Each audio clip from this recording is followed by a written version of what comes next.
Live.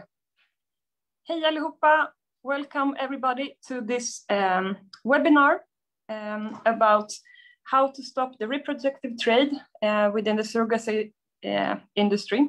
My name is Clara Berglund and I am the Secretary General of the Swedish Women's Lobby, and we are an umbrella organization for the women's movement in Sweden with about 50 member organizations.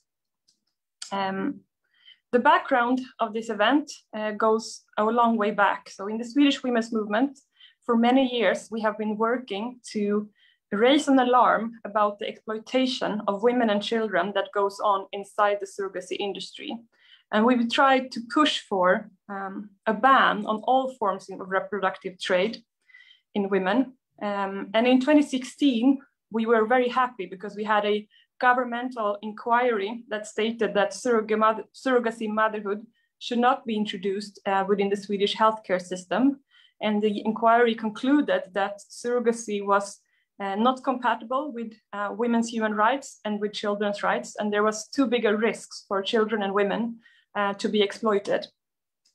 And there's also in the Swedish parliament a broad majority, especially against commercial surrogacy. So there's no political party in the Swedish parliament that is pro-commercial surrogacy. Yet our government has ordered a new law commission, so a new governmental inquiry to look at how to find legal solutions for surrogacy arrangements abroad. So that will mean facilitating the industry. And this law commission is actually supposed to be published, the results of the law commissions right now as we speak.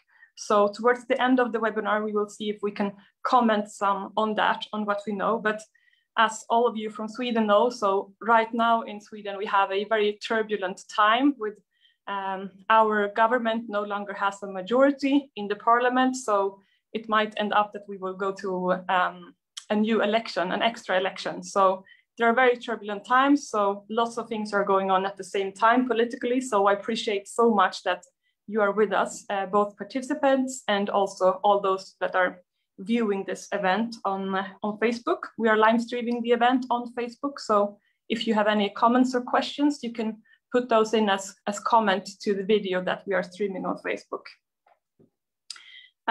So anyway, we see that if this commission is putting forward proposals, law proposals, in accordance with the directives that has been given, then that will facilitate and support trade in women, in economically vulnerable women from predominantly poor countries. So we are very worried about that. So what will happen today is that after this short introduction, I will have a quick talk with Sofia Jarl, who is the president of the Women's Federation of the Center Party. And after that, we will have some testimonies from different countries in the world. We will talk to Professor Sheila Saravan, who is a researcher that has been studying the surrogacy industry in India. And then we will talk to Jamie Salas from Colombia, which is a new up-and-coming destination for Swedish couples that want to buy surrogacy children. We will also talk to Taina Bien-Aimé from the US, which is also a major destination for Swedish couples when it comes to surrogacy. And after that, we will switch back to Swedish and we will talk about the new law proposal and everything that we know so far. And we will do that together with the former Chancellor of Justice, Anna Skarhed, and also Elin Gustafsson from the Women's Federation of the Social Democrats in Sweden. So we are very glad that all of you can be with us today for this important event. And now I will switch to Swedish just for a little bit to talk to Sofia. So I hope that you can bear with me and we will come back to English just in a little bit. Sofia, är du med oss? Sofia Jarl som är alltså ordförande för Centerkvinnorna. Ja, jag är med. Ja, och vad bra att ni har möjlighet att vara med och driva den här viktiga frågan trots att vi befinner oss där vi gör i den här turbulenta politiska tiden. Tusen tack för möjligheten att få vara med. Det här är ju en fantastisk panel med gäster också som ni har på kvinnolobbyn ordnat här idag. Vill du säga någonting om Centerkvinnornas inställning till surrogatmoderskap och på vilket sätt ni driver den frågan? Ja, det här är ju en sån fråga där Centerkvinnorna hela tiden har varit, vad ska man säga, vi har avvisat att surrogatmoderskap ska tillåtas i Sverige. Vi går inte riktigt i takt här med vårt parti som ju fattade ett beslut 2013 om att man ville tillåta altruistiskt surrogatmoderskap. Så att vi arbetar ju för att påverka, och jag tänker också att kunskapsläget sedan det här beslutet togs har ju förbättrats. Och det bidrar ju också till exempel det här seminariet till, och de utredningar som vi förväntas också få se mer av idag, som ju ytterligare egentligen bekräftar det som vi har argumenterat för tidigare. Alltså att det inte bara är en moralisk fråga som handlar om kvinnors rätt till sin egen kropp, utan att det faktiskt finns väldigt mycket baksidor, och att människor utnyttjas, människor som redan är i en utsatt position. Och det är ju inte, vad ska man säga, för ett parti och Centerkvinnorna som eftersträvar frihet för alla individer, så är det ju i helt motsatt riktning. Jag tänkte också fråga dig som är ju erfaren politiker hur vi har kunnat hamna där vi är idag, för att även om Centerpartiet är positiva till altruistiskt surrogatmoderskap, så är ju alla partier i riksdagen, om jag förstår det rätt, är ju emot kommersiellt surrogatmoderskap, och ändå så finns det den här utredningen som ska då utreda hur man kan underlätta den här handeln. Vad tänker du om det? Hur har det kunnat ske trots att det finns en så stark majoritet emot? Jag tänker att det har ju genom åren, alltså om vi pratar om för 10-15 år sedan, så var ju den här frågan ganska okänd, och det var få personer som kände till personer som har kommit till via surrogatmoderskap och så vidare. Och det var väl en framgångsrik kampanj ifrån de som ville förespråka det här då, att se till att helt enkelt försöka att få det att låta som att det här inte är så farligt. Det är väl ungefär som prostitution eller vad som helst också. Vi har ju väldigt tydligt varit på den andra linjen hela tiden, att handel med människors kroppar, oavsett hur det är kan inte vara rätt väg att gå helt enkelt. Men ja, och sen visste man väl för lite, tänker jag också. Alltså kunskapsläget var väl inte kanske det bästa. Så att en dålig kombination av några olika faktorer. Men nu när vi vet bättre så hoppas jag att det kan få spridning istället. Ja, verkligen. Det har hänt mycket under den här tiden, och det kanske är möjligt för några av de här partierna som tog ställning tidigt att också ompröva sina beslut, givet allting som vi vet nu och det utnyttjandet som har framkommit som coronapandemin också har avslöjat än en gång med all önskvärd tydlighet. Men vi är jätteglada att du kan vara med, Sofia, och att vi kan driva den här frågan tillsammans med kvinnoförbund från både höger och vänster. Och vi ska komma tillbaka sen på slutet till S-Kvinnor också. Tusen tack. And now I will switch back to English. And I don't think that we have Sheila Saravan. Sheila, you are with us. I'm glad to hear. And Sheila Saravan, you are a researcher from, you are a professor at the Center for Women's Studies and the School of Social Sciences at University of Hyderabad. And you have written a book about transnational feminist view on surrogacy biomarkets in Sweden and in India. And you have been researching for some time the surrogacy industry in India. We are so happy that you are with us, Sheila. Thank you. Am I audible?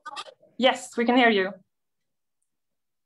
So I was wondering, Sheila, if you can start by briefly tell us a little bit about your research.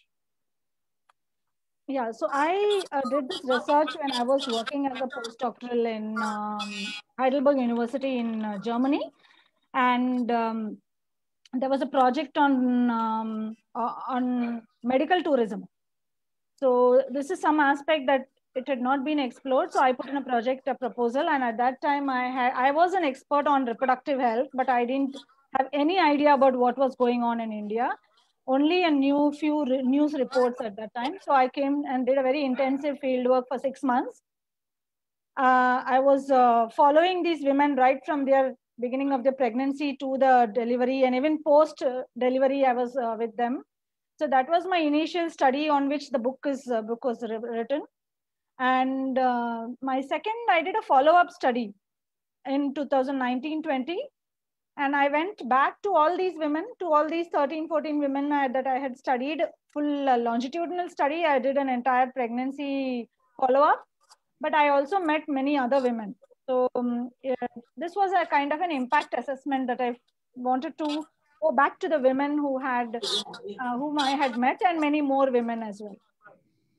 So that's what is my study. But I have been called by even by the Indian government, by the parliament. They did call me, and they have incorporated some of my points into the new policy that is being developed right now. Yes, because the situation is that commercial international surrogacy is no longer prohibited in India, right? Because they wanted to. Yes. I was thinking, for those that doesn't know, can you explain a little bit about the surrogacy process for the mother? What does it look like? How does it start? How is she recruited, and what happens next? So basically, the doctors go looking for very poor mothers, because they know these are the women who will not open their voice. They will not try and question anything. They will be in a submissive, at least during the surrogacy, they are not going to open their mouth. So one of the main criteria was very poor people. So they used to comb these very low income localities, which are slum areas, around Anand and Nadiyad and even Ahmedabad. So this was a system they used to do. They had these agents who they send into the communities where the slums areas, and they comb the entire community. And if some people have very, very, major problem in their house, like somebody is very sick, or they have somebody disabled where the money has to constantly flowing out of their hands, these kind of people are then recruited. They come into the system. But I know there are some clinics, even they don't take people who are not good looking. So that's one of the criteria they had. There's also caste criteria. So people of low caste are not taken much. So they have to, or even if they're taken, they're paid less, So these are the kind of criteria that, and they are not told anything about the process, what impact it's going to have on the body. They just say that you have to carry a baby. You carried your own baby earlier. Now you have to carry a baby for someone else and hand it over in the end. So they know that, okay, they have to hand over the baby in the end, but they do not know the health impact that is going to happen in their body. So I was also there in one of these recruitment places where the surrogate mother and her husband came, and they are just told information that they need to know. The absolute minimum information is given to them, not more than that. So you have to carry a baby for another person. It's as normal as that. So that is how they are introduced. And then they go into these surrogate homes. They are compulsorily asked to, even before the embryo transfer, 15 days before itself, they start getting hormones, because their menstruation cycle has to come in exactly on line with the egg donor. Egg donor, if it's not a frozen egg, if it is an intended mother who's giving the egg, then her menstruation cycle has to come to that level. So she is pumped with right from the 15 days before the transfer. And then the transfer is done. After the transfer, she is actually bedridden. She's not allowed to move out of that bed for 15 days. Sometimes even stone is kept under one side of the bed. So she has to sleep in a position that her head goes down and her leg is up. And she's not allowed to move out from there. And then the 9 months, you have they have hormone injections again and again, because in a normal pregnancy, the body knows that this is what I have to do, but in a surrogate pregnancy, the body doesn't know. So it's the way to do it is by pumping hormones. So these women are pumped with hormones. They are kept away from their family. They are not even allowed to move one floor down. Even if they have to go down by lift, the nurse has to come and put a code, and then only they can go down or up. So they are actually house arrest in that place. So they have to eat what they give them. They have to listen to the music that they are allowed to listen in that, because they also told that you should not listen to anything, you should not watch anything that disturbs you. So they are encouraged to listen to bhajans, God's things like that. So even what they listen is monitored.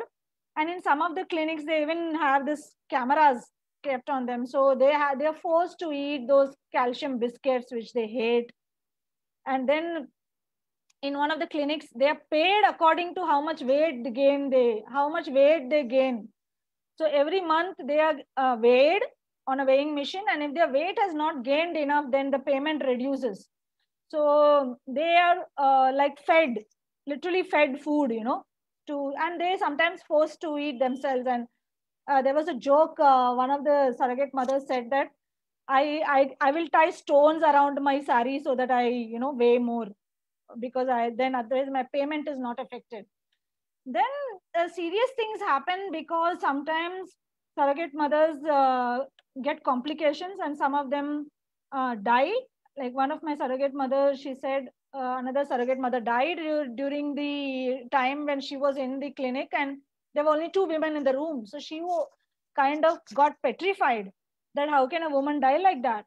Among 10 of us, this is just pregnancy. How come a woman died among one of us?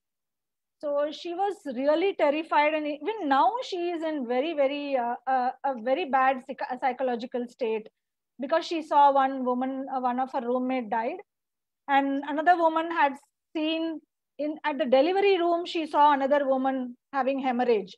So she got another shock of her life, because these are all women who have very low substandard, health situation. These women are already like knowing maternal health situation in India. I've been working on maternal health in India for the last 20 years. So I know that these women are anemic. They have, their nutrition is not good, because even in the households, they eat only last after all the household members eat. So their food intake is already, doesn't have any nutrition. So if you look at them, you will know. Most of them are very frail and things. So it's quite normal that many of them die even in their own pregnancies.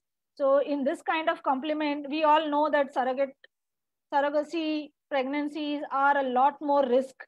They're high risk pregnancies. So there are many women who die in the process. So though that effect, so this is what happens. And then after the baby is delivered, they don't get the money until they hand over the child. And sometimes the child is not even shown to even the face is not shown to them. And sometimes another extreme is they are asked to do breastfeeding, they become a nanny. So the one extreme is they may not be shown the face, and another extreme is they say there's nobody to look after the child. We have to, we are waiting for our passport. So Canadian or other couples, they say, you look after the baby. So they are looking after the baby, breastfeeding for 3 months. And then suddenly the children are taken away. No, so all of them face a lot of trauma because of all this. Yeah, so this is the entire process of the surrogacy that they experience. So it sounds like they are, some of the surrogate mothers are really extremely controlled, everything that they do and every breath they take. Looking at the more long-term perspective that you have focused on, what can you say about the physical, but also the psychological consequences for the women in the long run, the surrogate mothers? So when I went initially, I was quite hopeful that there's something good might have happened. But most of them were in a bad shape, because firstly, they make a huge difference between, see, because these are surrogate mothers who already have been mothers earlier. So pregnancy and childbirth is not new to them. So the first child they've already had, but the post surrogacy, they all told me that they are they can feel a huge difference between their own pregnancy and this pregnancy, because after this pregnancy, their health had gone down.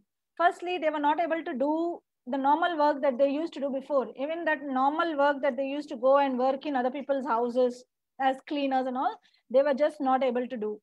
So all of them said they had become much weaker after surrogacy pregnancy than in their own pregnancies. And the other health factors were, they were, some of them had got arthritis, some of them had uterus removal, some of them had hemorrhages. So this had a huge impact on them. Some had their own pregnancy, they got fistula, some had cancer. So they had blood pressure, they had diabetic, they had developed so many diseases that I was quite surprised that the list of sicknesses and morbidities that they had developed after that. And this is apart from the fact that their menstruation cycle was all playing havoc after the surrogacy. So this was the this was the physical impact. Psychologically, it was, most of them wanted to know the whereabouts of the child. So they were very, very upset that they don't even know that the child they had given birth, whether it's alive, whether it's not alive, where in the world they are. So they were already constantly, and many of them had not discussed about this at all, because some of the husbands had told them no more discussion about the surrogate baby in the house. So they had actually suppressed all that feelings, because the family member had told them, you're not going to discuss this topic anymore. You did it, money has come, now you be happy. But it's not that simple, isn't it? So when I went and asked some of these women, one woman just broke down, because when I was the first person who had asked her about the babies. So she went into the cupboard, got the photo of the baby, and she broke down. And both her children, her young children, around 8 to 10 years old, were sitting there and watching her. So they were upset. Why is my mother getting so upset? So children were automatically getting, consequence of the psychological impact of the surrogate mother was already evident also among the children who were sitting around. So that's one thing. Then as I told you, there was one woman who said she was completely depressed, so deep in depression that she had not taken a bath for 3 days inside the surrogate home. She would sleep all day. She would. So these are all signs of psychological impact that it had had. But they don't know it's a psychological problem. So because they have never heard of counseling. They have never heard of. For them, psychological means madness or normal, nothing, in between. So this is one of the psychological problems that I heard. And some of these women went more into poverty. So when they went more and more deeper into poverty post surrogacy, then they had even other kind of psychological problems, because they're depressed that they had done so much, and then still they are, not able to live the life that they wanted to live. So why is that? Because I think that's an argument that you can sometimes hear in Sweden or other countries where we have couples and that are interested in buying surrogate babies, that the money will help the surrogate mother and her family financially, and that would be, doing something good for that family. But then you are saying that this rarely is the case. So why is that? What happens with the money? See, there are, in my study, I found 3 groups of people. So the very poor who did not have any land ownership, or they do not have any house ownership. So I really put them as very poor, and they do not have any kind of income. Okay. And these were almost 25% of the households who were coming for surrogacy. Now, these households, they were really, really poor. And in that kind of circumstances, when they get about 4,000 euros, what happens? They spend it in a big way, because they have even that normal thing, that first TV, they have never not purchased. They have not purchased a good fridge. So they spend a lot of money on that. So what happens is then they send them for a second surrogacy. So one surrogacy, okay, 4,000 euros, you got 3,000 to 4,000 euros. Money has got spent. They might save a little bit. That doesn't bring them out of poverty. So that has not brought them out of poverty. What they have to do is they have to repeat a surrogacy. They have to do it second time. And sometimes even a second time is not enough. They have to do a third time. That is when they come out of poverty. Now, the other 25% that the highest 25% of, they had some kind of land ownership. Now, these women are the women who are, I would say that they are already having a land or a property, but they're still sending the woman for surrogacy because they want to earn that extra money. For example, one particular family, they sent a woman to surrogacy because they wanted to buy 2 extra buffaloes. So, but what happens to her health? She has no agency in that, because most of the women in India, there's a denial of education, basic rights. They are pulled out of schools. So they're not educated. These women cannot find any other employment. So we are not talking about women who have some kind of equality here. We are not talking about somebody like me. We are talking about women who do not get the basic right of education. So they are pulled out of school to get married. And once they get married, they're expected to have children. Like, this is a process of their life. So they do not have the agency that we talk about. Some of these writers say that these women make their own choices. They are taking decision making, but they are not, because they do not even have land. They do not have resources. So they're not having agency, basic agency, even for employment or education. And they're getting married, they're having childbirth. Then they get into, suppose even if they want to become empowered, do they have land ownership? Do they have ownership of property? Do they have employment where they can earn for themselves? So they do not have that. So at even the top, suppose I'm not saying about rich women doing surrogacy, compared to these extremely poor women, there are these highest category of women who have some kind of property ownership.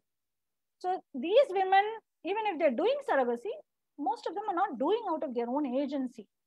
Then you have the in-between women who have some kind of earnings and so on, but they still cannot enhance their level of poverty by one surrogacy. It is only the women who have done at least two surrogacies who have been able to become, stabilize the household income to an extent where they have some kind of, for example, they buy not a taxi. We have something called auto rickshaw in India, which is a 3-wheeler, a poor man's taxi.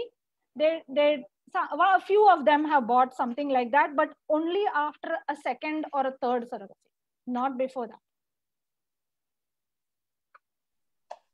Thank you for sharing that experience from your research, Sheila. It's so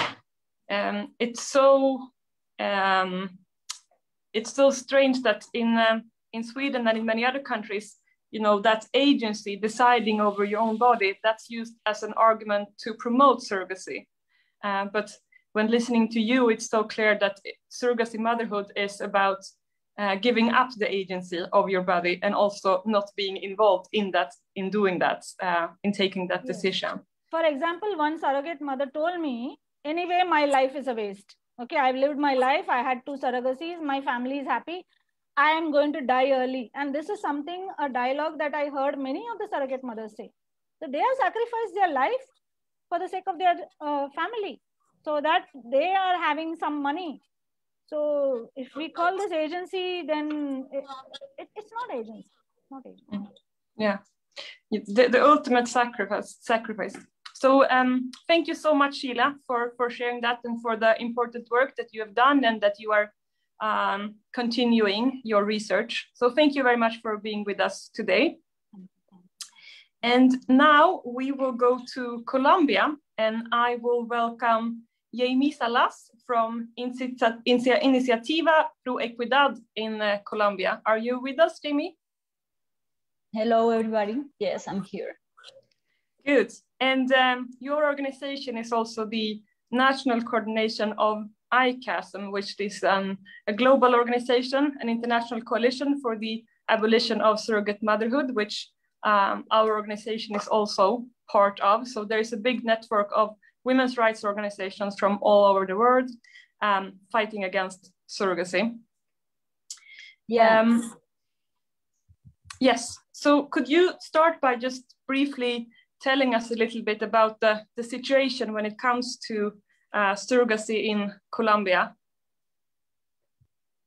Yeah, first, for us, it's important to mention that here in Colombia and in Latin America, we are not using the term surrogacy. We are using the term reproductive exploitation. We think this is a way to be more clear and specific, way to name this form of violence against women, and also to avoid other tricky names as medically assisted reproduction techniques, wombs for rent, uterus for rent, and oocyte donation for commercial purposes, and so on. So in Colombia, the legislation prohibits the sales of babies and human trafficking. However, the reproductive exploitation industry has generated loopholes by promoting it as an assisted reproduction technique and achieving an amparo ruling through which the first perception of legality in the face of this crime has been solved. So the people, it's believing that this is a way of business, a good way to help other women or families and so on. Indeed, the market for reproductive exploitation is increasing here in Colombia, especially, of course, as a result of the pandemic, the COVID-19, and the exacerbation of poverty and vulnerability of women. It's a very clear situation here in Colombia.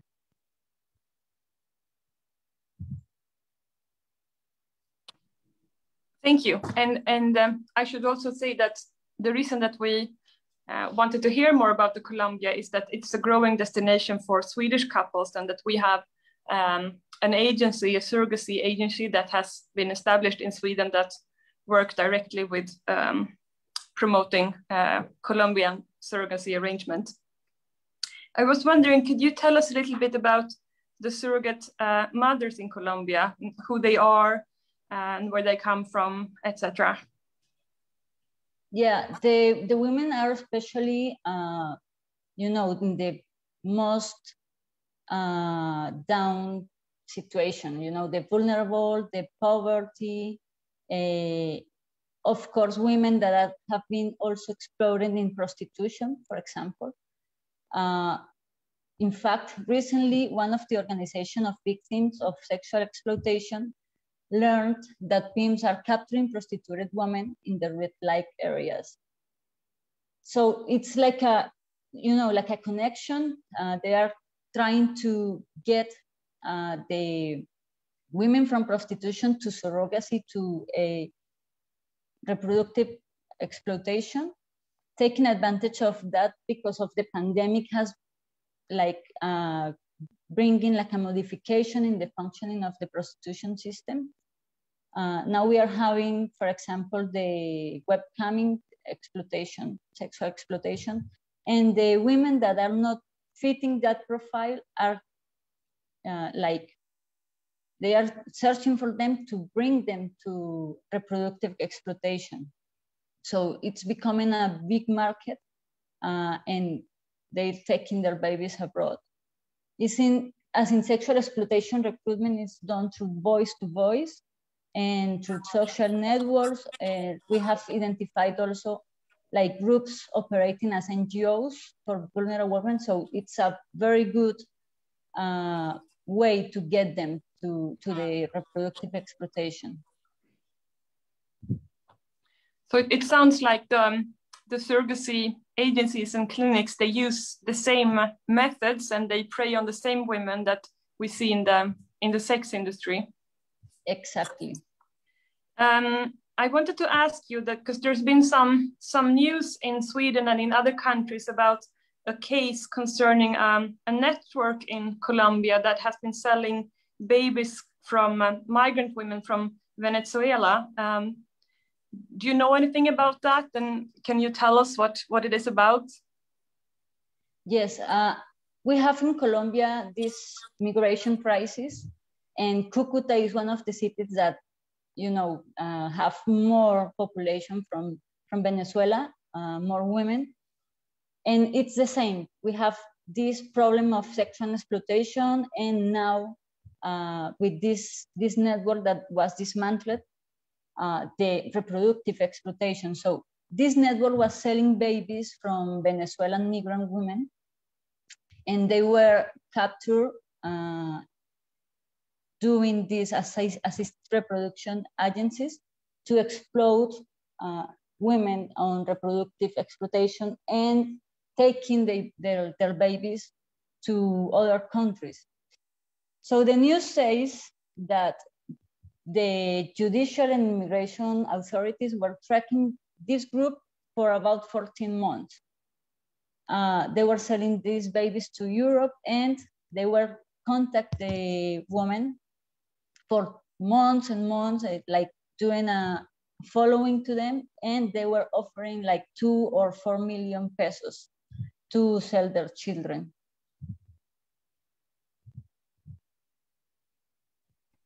Thank you. And also, if you could tell us a little bit about the movement that you're part of and the resistance against reproductive exploitation in Colombia. What does the public think, and what does the women movement think about what's going on? Well, the Iniciativa Pro Equidad, it's an alliance of feminist and anti-patriarchal activists. We have organizations and collectives, also victims and survivors, and we are fighting for the abolition of sexual and reproductive exploitation for women and children. Since the abolitionist movement, advocacy has been made here in Colombia, and a bill now it's currently underway. This one seeks to prevent buyers from adopting babies as a result of reproductive exploitation. Also to sanction intermediation and to leave this purpose of trafficking in persons very explicit in the crime. For this part, the reproductive exploitation industry is also influencing to achieve the regulation of the reproductive exploitation in the Civil Code bill. Before this, from the abolitionist movement, a concept was presented to the authors of the Civil Code project that seeks to modify this proposal, also to avoid the legalization of this violation of the human dignity of women and newborns. Also, we have launched a Latin America manifesto against reproductive exploitation with several individual collectives, feminist and abolitionist organizations to oppose any legislation or legislative initiatives in our countries aimed at legalizing or regulating the reproductive exploitation of women. So far, with this manifesto, we have collected almost 2,000 supporting signatures. So it's a very hard work, but we are trying to move with different organizations all across Latin America to have some impact or good impact in this matter. So thank you for that, and for your important work and trying to stand up against this multi-billion-dollar industry. I was wondering what you think about the fact that there is a Swedish agency that have started to work more closely with Colombia, and that they are promoting Colombia as a destination for surrogacy in Sweden. And what would you like to say to Swedish citizens that are thinking about surrogacy arrangement with Colombia? Yes, this is very worrying, you know, because we are facing a language that puts this as an industry, as a business, a very good business, or a very good way to help other people. This is very similar to what's happening in Mexico, for example, where they are using women that are very, very vulnerable and in vulnerable conditions at a different scale. So these people that are using the women have been using them to supply the demand. And this, of course, responds to the strategy of increasing the demand through the use of altruistic language that disguises the true intention, of course, to get them to reproductive exploitation.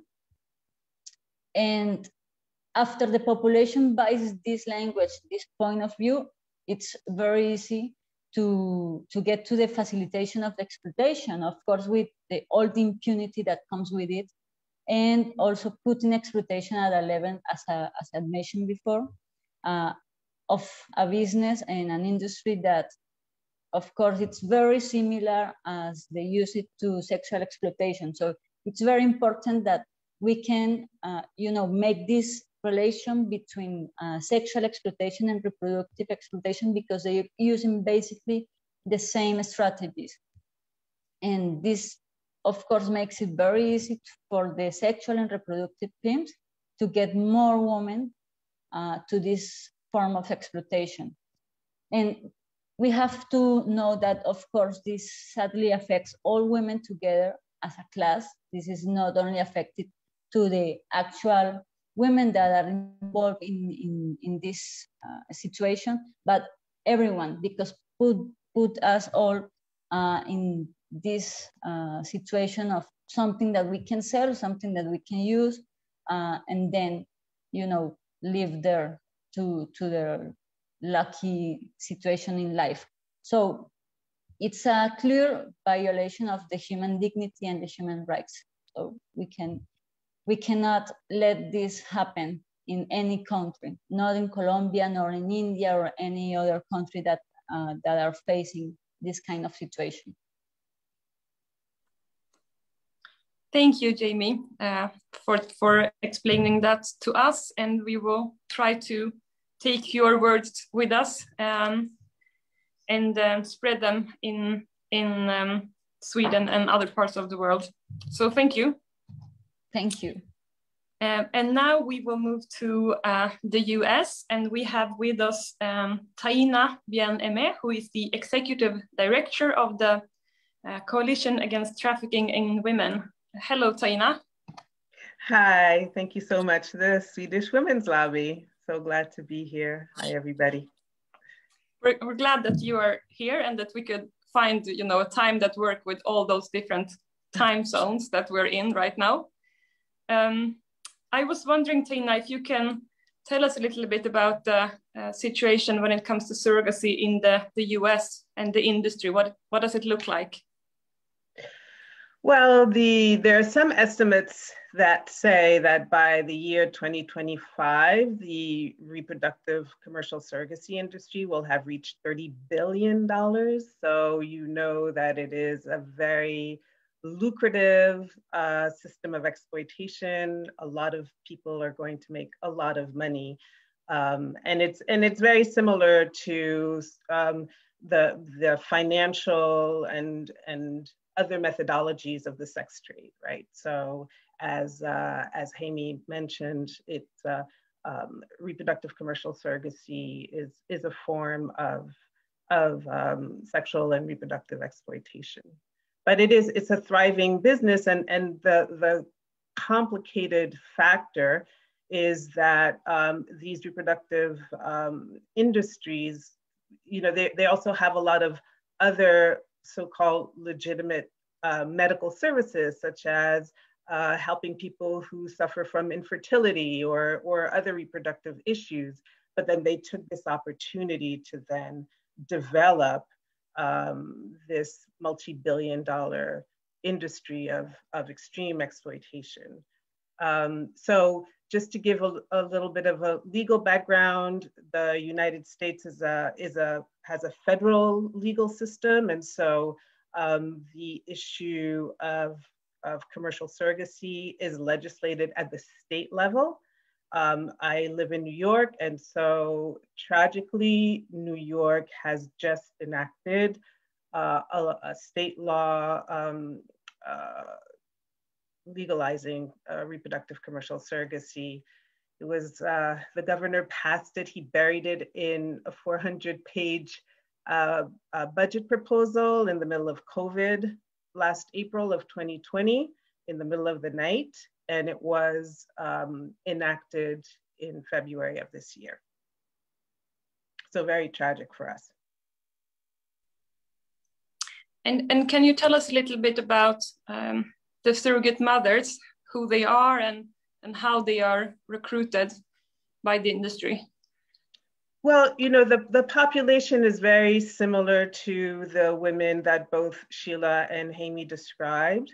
We're talking about, you know, a system of abuse of power and abuse of control, where on the one hand, you have women who are first and foremost impoverished, who are in desperate economic situations, who are very often in other types of situations of vulnerability, such as you know, situations of domestic violence, or what one of our fears is that this will also give an opportunity for sexual exploiters, including pimps and traffickers, to impregnate their victims. And so the unleashing of this New York law will lead to reproductive trafficking and other forms of sexual exploitation. But when, you know, the surrogate mothers, the survivors we've spoken with, I mean, it's the same framework, it's the same backgrounds of vulnerabilities. So you have one party, the contracting parents or individuals, who have a lot of disposable income. In order to enter into a contract, a reproductive commercial surrogacy contract, you need at least $100,000 in disposable income. The average money that a woman would make from renting her womb and her body and risking her health and her life is around $30,000. We've spoken to one surrogate survivor who was given $16,000.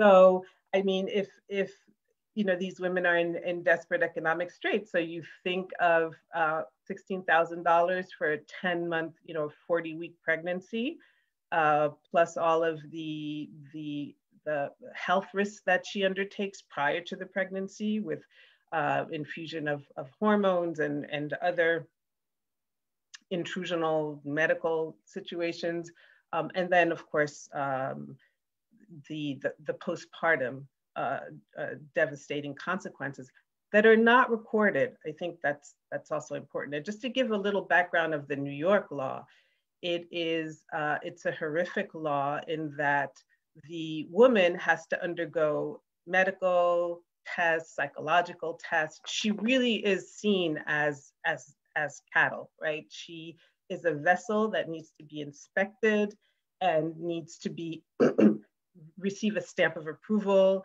She cannot use her own eggs. She has to have been a mother, so she has to have had successful pregnancies. On the other hand, the contracting individuals, because you don't need to be married under the New York law, under reproductive commercial surrogacy, has none of those requirements, right? So no psychological evaluations, no background checks on whether the person is a convicted pedophile or a trafficker or has any other criminal convictions on their record. And so you are, you know, it is based on a system of inequality. It's based, as far as we're concerned, on a violation of human rights principles, of international law. We can definitely make arguments that reproductive commercial surrogacy violates the Palermo Protocol and other international instruments. And first and foremost, it violates the fundamental human rights of women to live a life free of violence and discrimination. So something that's that differs with the US from some other destinations is you have both the export and import inside your country. You both have American buyers and you also have the industry. So you have both sides of this industry. Something that's in Sweden, the US is promoted like a country where it might be more expensive than some other destinations, but the women are not as vulnerable than in some poorer countries. And for example, the surrogacy agencies in Sweden, they will say that, oh, in America, many of the surrogate mothers are army wives, and this is a perfect income for them, and they are not vulnerable poor women, and so on. So what's your answer to that? Well, I think like the situation of sex trafficking and sexual exploitation here in this country, we are a country that has extreme economic inequalities and extreme vulnerabilities, particularly among populations of color, marginalized communities, especially Black and brown women. And so it's a dual system where the United States within the United States are both destination countries and source countries.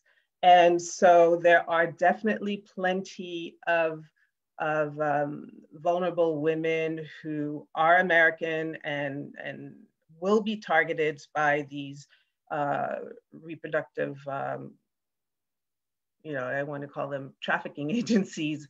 But on the other hand, under the New York law, you only require a 6-month residency permit. So it's very likely that women will be on the so-called supply side. The women can be imported, can be trafficked into the United States for purposes of commercial surrogacy. But certainly it will, New York in particular, because we have seen California has legalized surrogacy a few years ago, and it is a top target destination for rich Chinese families or European families. And we have seen, it's a disastrous effect in California, but like New York, there are no so-called registries in place to track the women. So the women basically don't exist. First of all, they don't have a name. They are called, as mentioned, I mean, legally they are seen as vessels, right? So they're called the surrogate, they're called the gestational carrier. They have no identity. Their purpose, their sole purpose is to produce a human being for sale by selling their own organs. And so what we have, the other challenge that we have, just like prostitution, is the cultural narrative challenge, right? Because commercial surrogacy is seen as the way it's framed now. Very famous celebrities use surrogacy, it's popularized, it's normalized, it's mainstreamed, it's celebrated. And so it's very hard then for the average person to step back and recognize the surrogate mother as a human being, because she basically doesn't exist. She's a handmaid, it's even when you see Anderson Cooper on CNN, who thanks his surrogate for the gift that he gave her. And, I'm using him, obviously he's a happy father and it's his family, etc. But there is no discernment as to the health, as Sheila was saying, the enormous, pervasive and lifelong psychological, physical, emotional consequences of being a surrogate mother. And again, we don't know who survives, what their health consequences are. So there have been 2 maternal deaths in the last few. So last January 2020, a woman by the name of Michelle Reeves died while she was delivering a baby for contracting parents and left behind 2 very young children. And then this year in May, we don't have any details. We don't know in what state she was, but another woman died of amniotic fluid embolism as she was delivering. And this may have been her 2nd or 3rd surrogacy. And in both cases, the only reason we found out about these deaths is because there were crowd fundraising efforts online to raise money for their funeral costs. So when we talk about poverty, these are women who die in the middle of a reproductive trafficking contract, and the family doesn't even have enough money to bury her. That's how poor these people are. But somehow it doesn't really resonate with people. And so while, just to give more details about sort of the New York experience and history. So our current governor is Andrew Cuomo. His father was our governor in the 80s. And so in 1988, Mario Cuomo issued a statement, a policy prohibiting reproductive commercial surrogacy because it violated the dignity of the woman, and it impeded on her health and the health of children, and it was in fact the sale of a child. And so it was extremely ironic that his son 40 years later, reversed it. It became a very popular bill for a number, because of the narrative. So there were lots of lies. So for instance, what the governor and his office and the legislators who supported the bill would say is that New York is the only state, or one of the only 3 states that have prohibited commercial surrogacy. Well, that wasn't true. New York is only the 10th state to legalize commercial surrogacy. There are many complicated regulations per state, but there are not that many states that have actually legalized or greenlit the reproductive technology industry. And then the other point was that this is an LGBT issue, and that if New York allowed for marriage equality, then New York should allow for commercial surrogacy. The falsehood in that is there are many elements to it. First, even though we have a right to a family, no one has a right to a reproductive biological family. No one. That is not a fundamental human right. Secondly, the law in New York does not even require the contractor to be married. And so this whole concept of conflating marriage equality for gay people with reproductive commercial surrogacy is a falsehood. And then third, again, it erases sort of the imbalance of power and the abuse of power and the abuse of control over people who are vulnerable, because who are we talking about? We're talking again about individuals who have an enormous amount of disposable income. And then another added element, which is really concerning, is that, and we've spoken about the issue of ethnicity and race in commercial surrogacy. So the big risk is that, and especially in the United States, now that we're having so many conversations around the impact of colonialism, the impact of our institution of slavery, and the fact that even when slavery was abolished, the enslaved population grew exponentially. Why? Because of the impregnation, the rape, and the sexual exploitation of women of African descent. And so why we're not making these connections is pretty tragic. because it's just one line from our history to where we're heading now. Thank you, Taina. I wondered lastly if you would like to comment on what should be done at an international level. So I take it from what you've said that you think that surrogacy motherhood is in breach with several international human rights conventions, and what do you think should be done by the UN and by the global human rights community? Yeah, so I don't know if our Facebook guests can see the chat, but I just linked an article from Pass Blue, Barbara Crissett from this online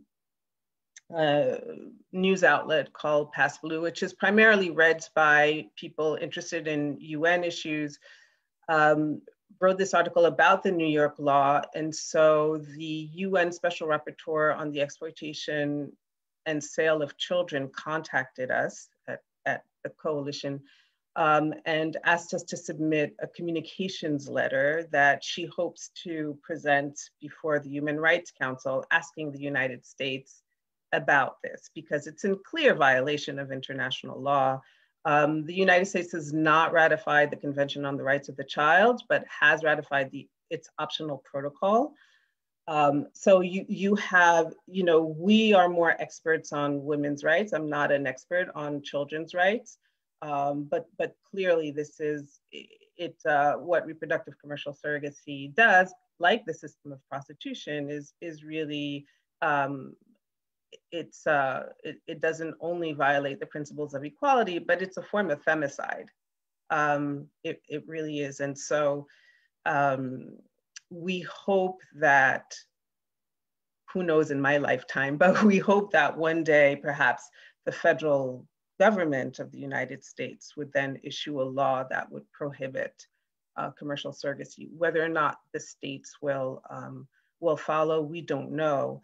But I do think that until, and again, it's the same situation as in the sex trade, until we understand the harms, until we have data about the lives of these women, their health lives or their morbidity, we will not be able to get to the public to understand the extreme harms and violations of reproductive commercial surrogacy. Thank you, Taina. We will continue to work for that together with also other sister organizations in different parts of the world. And thank you for sharing your wisdom and information about what's going on in the US, which is very important for Swedish citizens to know about, since the US also is a major destination for Swedes that are interested in commercial surrogacy arrangements. So thank you for taking the time to being with us today, Taina. And now we will switch back to Swedish and say goodbye to our international speakers. So thank you so much. And now I will switch to Swedish. Så, det är alltid så jobbigt i det här ögonblicket precis när man ska byta språk. Men nu ska vi gå över till att prata om situationen i Sverige och den utredning som precis har presenterats alldeles nyss, som vi inte har hunnit kolla upp, men vi vet att direktiven till den utredningen handlade om att underlätta erkännandet av föräldraskap som har fastställts i utlandet och framförallt då föräldraskap som handlar om då som rör surrogatarrangemang. Och då ska vi välkomna Anna Skarhed som är för detta justitiekansler. Välkommen Anna. Tack så mycket. Ja, det är ju lite, hör ni mig? Oj, det kommer lite dubbelt, men okej, om ni hör mig så är det bra. Det blir ju lite på liksom få uppkast här med tanke på tiden att vi har fått utredningen precis nu, men jag kan väl säga några ord om det. Till att börja med då så tänker jag så här att utredningsdirektiven i sig de hade ju flera fokus. Va? Och det är ju som ni har sagt tidigare då, att jag menar, den här frågan om att nordiska samkönade par som plötsligt dyker upp i Sverige, att det inte är samma regler som gäller där med att det finns 2 mammor eller 2 pappor och sånt där då, att det är en sak. Men när det just gäller det här med surrogatmoderskap så är väl min uppfattning att skälet till att det blev så akut var ju att Högsta domstolen fick de här, speciellt ett och några rättsfall där de tog sig den här rätten att besluta, eller de skulle ju besluta eftersom de hade fått målen framför sig då. Men det innebär väl att när man läser direktiven så kan man säga att då är då ena sidan, vilket sen tycker jag också speglas, nu har jag oerhört snabbt läst utredningens sammanfattning bara då, men då kan man säga att då speglar direktiven att det är väldigt mycket fokus på barnets rätt och barnets rätt. Alltså den här personen som är surrogatmodern är överhuvudtaget inte nämnd. Finns liksom inte som en person, precis som beskrevs av en internationella gäster här, att det är ju inte ens liksom en människa i detta, utan man pratar om de här tilltänkta föräldrarna och man pratar om det här barnet. Och i Sverige just nu så är ju barnets rätt väldigt mycket i fokus. Men då kan man säga att i direktiven så blir det ju väldigt liksom märkligt och det blir liksom ingen logik i det riktigt, därför att där så skriver man ju om de här situationerna som är i Sverige, att det finns ingen lagstiftning. Fadern är då den riktiga fadern i ett surrogatarrangemang och faderns make, alltså maka, hustru eller sambo kan ofta då adoptera i ett läge när man kommer tillbaka till Sverige. Men så säger man ju då att oj, sen blir det skilsmässa eller separation och då fungerar inte det här. Och vems rätt är det då man tar tillvara, eller vem är det då man är intresserad av? Ja, alltså då går man vidare och säger att det här handlar om barnets rätt ändå. Man hävdar liksom att barnets bästa och barnets rätt till en rättslig företrädare är någonting som måste värnas. Och så skriver man i direktiven att men obs, detta innebär inte att lagstiftningen ska anpassas i syfte att underlätta för svenska medborgare att genomgå surrogatarrangemang i utlandet. Det vill säga, det liksom då hävdar man. Problemet är ju bara det, vilket vi väl alla kan vara överens om, att det går liksom inte att hävda detta när man nu gör på det här sättet, därför att man får den konsekvensen även om man inte vill ha den. Och då har vi det här avgörandet från Högsta domstolen 2019 som ju då sa att när det har etablerats en faktisk familjerelation mellan barnet och den i en utländsk dom utpekade modern, kan det då enligt Högsta domstolen vara nödvändigt att erkänna den utländska domen trots att det inte finns svenskt lagstöd. Det var ju så man resonerade där. Och då säger man samtidigt i nästa mening i den domen att förutsättningen är då att barnets rättigheter inte kan tillgodoses på något annat sätt. Det vill säga till exempel adoptionssituationen då.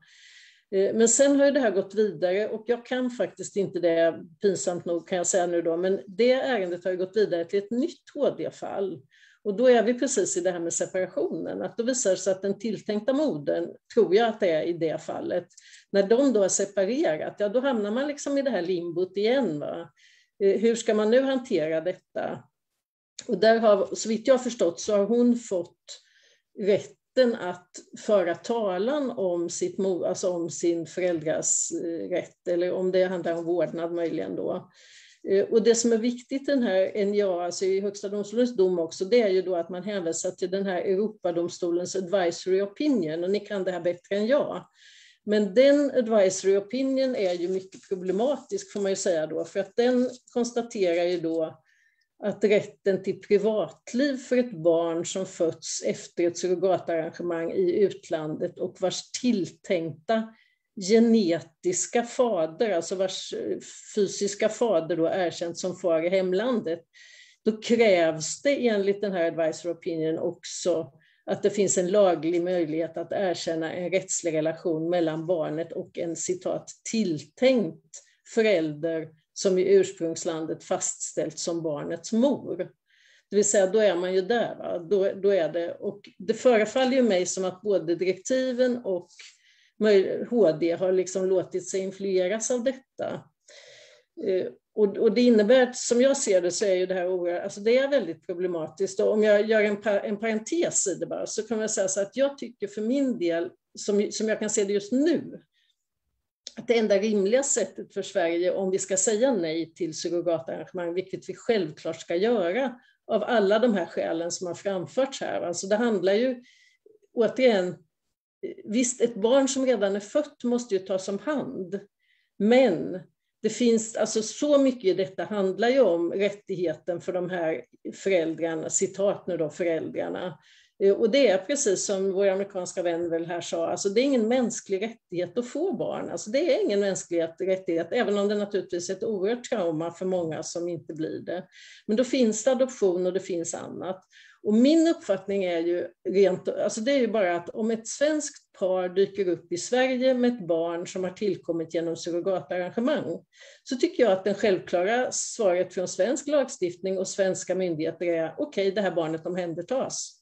Det här barnet har tillkommit på ett sätt som visar att de här föräldrarna är inte tjänliga som föräldrar, utan i Sverige blir ett sådant barn omhändertaget i en kärleksfull familj som på samma sätt inte är liksom genetiskt bunden till barnet, men som kan ta om hand barnet med de humanistiska och rimliga värden som vi vill upprätthålla i vårt land. Jag inser ju att det här är en ganska lång väg att gå innan vi kommer dit, men för mig känns det som att det är det enda rimliga sättet att se på detta. Va? Men nu har jag då snabbläst här i betänkandet, och det är ju bekymmersamt. Va? Det är ju helt klart. Va? Nu kommer då nya regler om föräldraskap för barn som tillkommit efter ett surrogatarrangemang där de tilltänkta föräldrarna har sin huvudsakliga anknytning till Sverige. För då ska jag säga att då pratar ju utredningen också nu om att vad gör vi när det dyker upp ett utländskt par som i det land där de har fått sitt barn har fått det så att säga helt legalt, det vill säga i USA nu då, eller i de här andra länderna där det här är tillåtet. Ska Sverige, när de föräldrarna och det barnet dyker upp, ska vi då hävda att det här barnet inte har föräldrar? Och då uppfattar jag, nu läser jag det så jättesnabbt, men då uppfattar jag att då säger utredningen att nej, men det kan vi inte, det måste vi godkänna, va, på något sätt, det måste vi acceptera. Men sen kommer ju just frågan, när de tilltänkta föräldrarna har sin huvudsakliga anknytning till Sverige, det vill säga när svenskar åker ut för att köpa barn i utlandet, vad gör vi då? Och då säger utredningen här att de liksom säger då, ja det är problematiskt därför att det här med adoption funkar inte alltid och sånt där. Och sen kommer man då fram till en, tycker jag, väldigt anmärkningsvärd slutsats, för då säger man så här, att barnets rättigheter enligt Europeiska konventionen om mänskliga rättigheter har bedömts, och det vill av utredningen då, bedöms kräva att en rättslig relation kan etableras till båda de tilltänkta föräldrarna. I vart fall när det har uppkommit en faktisk familjerelation mellan barnet och den tilltänkta föräldern. Då är man ju tillbaka på HDs argument. Va? Det vill säga att det hade skapats en familjerelation som de tog fasta på. Va? Och då säger man att det då saknas förutsägbara och tydliga regler om det här i Sverige. Det skapar en osäker rättslig relation och då behöver svensk lagstiftning anpassas, säger då utredaren. Och regelverket bör då anpassas, bla bla bla, här nu då, barnets rätt till privat och familjeliv, barnets bästa, barnets rättigheter, bla bla bla. Och så slutar man, samtidigt ska de förslag som utredningen lämnar inte uppmuntra till kringgåenden av svensk lagstiftning eller till surrogatarrangemang i utlandet.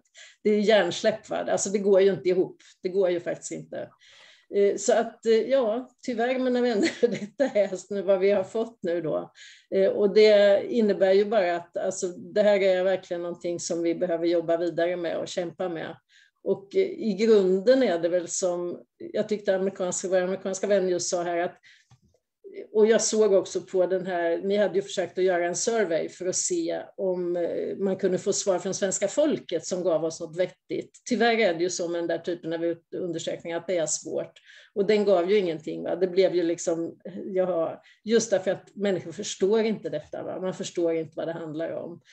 Och jag har ju inte jobbat alls med detta, men jag har ju jobbat med prostitution och de frågorna. Och jag Jag kan ju liksom aldrig förundras nog över att det finns de som gastar om att man måste ha rätt att vara prostituerad och det är en mänsklig rättighet att få sälja sin kropp. När man då vet att 99% av dem det gäller är från utsatta länder, är kvinnor som har det här bara därför att det finns inget annat sätt för dem, eller är tvingade in i det med våld och sånt där då. Och den här situationen är precis likadan. Och ni har alla läst Kajsa Ekmans bok, men den är ju glänsande, va? Den är ju så bra analytisk. Men frågan är bara då, hur ska vi kunna få svenska folket och våra förtroendevalda att förstå detta, och att det här är så extremt mot allt vad humanitet, liksom allt vad demokrati, allt vad mänskliga rättigheter, och att utredningen nu hänvisar till KMR känns ju, som sagt, jag tar mig för pannan och det är varmt. Ja, tack för den snabbläsningen och live-kommentar blev det nästan här från dig, Anna. Det är ju väldigt svårt, när man läser det där och också när man läser direktiven, så är det ju som att man ställer barnperspektivet emot kvinnoperspektivet. Och det gör man ju för att man då ensidigt kollar på att försöka lösa det här fallen för de barnen som redan har kommit hit. Man tänker inte på liksom alla framtida barn som kan komma till genom surrogatmoderskap, och att kanske surrogatmoderskap som praktik bryter mot barnkonventionen och bryter mot den tydliga lagstiftning jag har när det gäller adoption, att det inte får förekomma ekonomisk ersättning, att man inte får avtala bort ett barn innan det är fött och så vidare. Allt det bryter ju surrogatmoderskap mot. Men det är som att barnperspektivet har fokuserat bara på just de där fallen som man ju såklart måste lösa. Delar du den analysen, och hur har det kunnat bli så, tror du? Ja, alltså jag bedömer väl, alltså du har ju helt rätt i det du säger, jag delar precis din uppfattning, men jag menar att en del i det ju är att tyvärr kan man då säga att det här med att barns rättigheter självklart behöver promota, alltså vi behöver fram, jag tillhörde ju de som inte tyckte det var en bra idé att lagstifta om barnkonventionen, men å andra sidan kan man säga det kanske är bra, därför att då kan man peta in den, men här petar man liksom in den fel, va? Därför här petar man in den, och jag tycker alltså det finns naturligtvis ett barnperspektiv för det barn som har fötts efter ett surrogatarrangemang, men då menar ju, alltså min uppfattning där är ju just att säga att det barnet är inte betjänt av att de föräldrar som har utsatt både det barnet och den liksom riktiga mamman för detta, de är inte tjänliga som föräldrar. Det är liksom inte rimligt, men det handlar ju om att just barnperspektivet har fått en sån uppsving i Sverige, inte minst då när vi lagstiftade om barnkonventionen. Och nu använder man säkert, jag menar man ska ju aldrig riktigt tro folk om ont, utan jag tror säkert att alla de här personerna som säger detta, och den här utredaren som ju är en vänlig och klok person, men att det liksom, det är ju någonting här som är liksom bara snett i tänket helt enkelt då. Det är så. Tack så mycket, Anna. Tack för din kommentar och för att du har tagit dig tid och snabbkolla på det här. Och vi får ha fortsatt kontakt kring hur vi ska formulera ett bra remissvar och hur man ska hitta vägar framåt för att göra det som den tidigare utredningen sa 2016, nämligen att vi ska motverka, inte uppmuntra, att svenskar ingår kommersiella surrogatavtal i andra länder. Och jättebra att ni hade den här debattartikeln idag. Det var utmärkt att den kom in. Precis. Okay. Ja, vi får dela den och kan ha med den i kommentarsfältet här också för de som tittar. Tack, Anna. Tack. Då så ska vi gå till Elin Gustafsson som sitter i förbundsstyrelsen för S-Kvinnor. Är du med oss fortfarande, Elin? Jajamän, det är jag. Hej! Ja, hej! Vill du börja med att kommentera lite kring allmänt vad du tänker om de här vittnesmålen som du har hört och inläggen som har gjorts? Ja, men absolut, och jag vill börja med att säga tack för ett väldigt viktigt seminarium och också med hänvisning till vad Anna sa här nu med den debattartikel som har skrivits idag. Det är otroligt angelägna frågor, och jag tycker också att de inbjudna talarna här innan idag har väldigt väl talat om och visat på de extrema konsekvenserna som vi ju vet faktiskt finns när kvinnor och barns kroppar blir handelsvaror runt om i världen. Och det handlar ju i grunden om att det är rika människors behov som då överställs, ofta fattiga och redan utsatta kvinnor. Så jag tycker att det ju vi, inte minst ni som är här nu, men också många andra organisationer så länge har kämpat för och försökt att lyfta fram. Det har vi fått så att säga ytterligare belägg för och ännu mer exempel på att det är så här verkligheten ser ut. Och det är just därför det är så oerhört viktigt att vi inte lämna den här frågan åt sidan, utan vi måste fortsätta jobba med detta. Därför de här extrema konsekvenserna kan vi aldrig acceptera. Så att jag måste säga att man blir djupt berörd när man hör de här berättelserna. Men jag vill också understryka hur viktigt det är att just de här berättelserna och redogörelserna från olika länder runt om i världen just kommer fram i ljuset. Vi kan inte blunda och bara, som Anna här var inne på, titta på barn som idag befinner sig i Sverige, utan vi måste orka titta utanför Sveriges gränser, orka lyfta blicken och se vad får det här för konsekvenser. Så det är väl min liksom första kommentar om det. Är så oerhört viktigt och som sagt jag blir oerhört berörd av det här frågor som engagerar mig och S-Kvinnor djupt. Tack. Jag tänkte fråga dig också som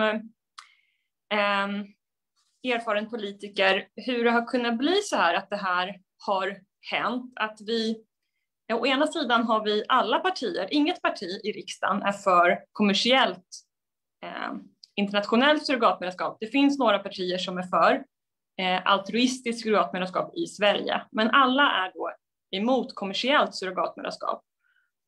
Och vi har en tydlig, den tidigare utredningen som har kommit fram till att det här inte bör tillåtas för att det finns risker för utnyttjande och är ett brott mot kvinnors och barns mänskliga rättigheter. Och ändå då så har det tillsatts den här utredningen som då förslagen ofrånkomligen, som Anna redogör för, kommer leda till att man underlättar just det här kommersiella surrogathandeln. Hur har det kunnat bli så? Jag delar faktiskt, ska jag börja med att säga, den bilden som Sofia från Centerkvinnorna inledde seminariet med. Jag tror att mycket av hennes resonemang där faktiskt är just grunden till detta, och inte minst det som Anna nu också var inne på med barnperspektivet, att det finns också krafter som vill belysa olika perspektiv. Så ja, jag instämmer i det som Sofia sa också. Tror inte minst då att det Anna också lyfter fram har varit en del i varför man har velat gå vidare med ytterligare utredningar, trots att det finns ju belägg och forskning på detta sen tidigare. Men det är väl mina korta tankar om varför vi har hamnat där vi har hamnat nu. Och hur kommer S-Kvinnor fortsätta och driva den här frågan framöver? Kommer ni att lyfta den med, den här utredningen ska ju då överlämnas till justitieminister Morgan Johansson. Kommer ni att lyfta den här frågan med honom, eller hur ser era planer ut?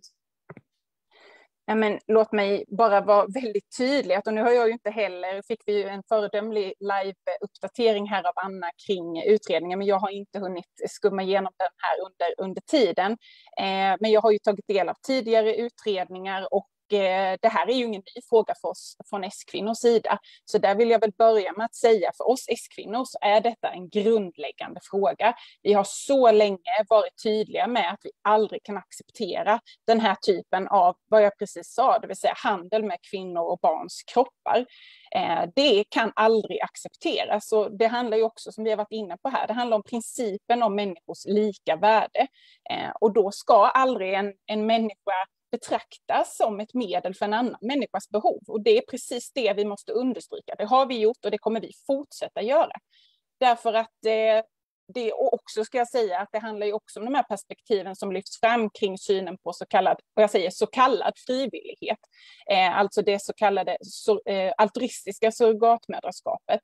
Där ju vi från S-Kvinnor också är otroligt tydliga med att vi kan ju aldrig, vilket vi också har hört här idag inte minst, kan aldrig säkerställa det här att det är just frivilligt. Eller att personen som bär på barnet då inte skulle känna någon typ av påtryckningar. Och vi från S-Kvinnor tycker ju att den tidigare utredningen väldigt väl belyser detta, inte minst då med det här citatet jag ska läsa innantill här. Även vid en noggrann prövning och med krav bland annat på att en blivande surrogatmor har fött egna barn är det inte möjligt att försäkra sig om att kvinnans samtycke inte har föranletts av påtryckningar, känslor av inre tvång eller dolda ekonomiska motiv. Det finns mycket mer där som belyser detta vidare, men det är bara en kort sammanfattning av varför vi så länge och fortfarande tycker att vi inte någonsin kan, alltså varken tillåta kommersiellt eller altruistiskt surrogatmoderskap. Därför att det handlar i grunden just om handel med kvinnor och barns kroppar. Så det kommer vi såklart att fortsätta driva också framöver. Och S-Kvinnor har ju som sagt varit pådrivande för detta också historiskt, och självklart kommer det vara någonting vi också kommer fortsätta att stå upp för på olika sätt i vårt politiska arbete. Vi ska samlas för kongress i höst, och detta är såklart också föremål för vårt nya politiska program, där vi ju ytterligare nu också föreslår att vi ju ska stå fast vid precis detta. Så självklart kommer vi fortsätta att vara en stark röst för precis det som många andra delar av kvinnorättsrörelsen och inte minst Anna här då belyste. En viktig fråga att vi är tydliga med även framöver. Tack så mycket Elin, det låter betryggande, och som jag sa till Sofia så uppskattar vi verkligen att det finns ett så brett stöd i kvinnoförbund från både höger och vänster att man motsätter sig surrogatmoderskap i alla former av surrogatmoderskap, både kommersiellt och altruistiskt, och vi fortsätter att driva de frågorna tillsammans och driva på för att förslagen från den tidigare utredningen som handlade om att motverka att svenskar åker utomlands, bland annat genom att berätta om det här risken för utnyttjande till svenska medborgare som överväger att ingå kommersiella surrogatavtal, och också en framtida utredning som kan titta på hur man kan förbjuda alla former av surrogatmoderskap och sätta stopp för den här handeln med kvinnors reproduktiva rättigheter. Jag ska också tipsa om, vi har ju hört idag vittnesmål från Indien och från USA och Colombia. Många svenskar väljer ju också, eller av de svenskar som ingår kommersiella surrogatmoderskap så är ju då Ukraina också en populär destination, och där har ju uppmärksammats också i media hur barn har farit illa när gränsen har stängts under coronapandemin, och det är en väldigt allvarlig situation där i surrogatindustrin i Ukraina, och många fattiga kvinnor som har farit illa och barn som har farit illa. Och det finns en dokumentär om det som vi gärna kan tipsa om. Damaged Babies and Broken Hearts heter den, så att vi länkar till den här också i kommentarerna, så kan man lära sig mer om vad som händer där. Men jag vill tacka till alla er som har medverkat och till alla er som har tittat, så får vi lusläsa utredningen i lugn och ro och jobba vidare tillsammans. Tack så mycket!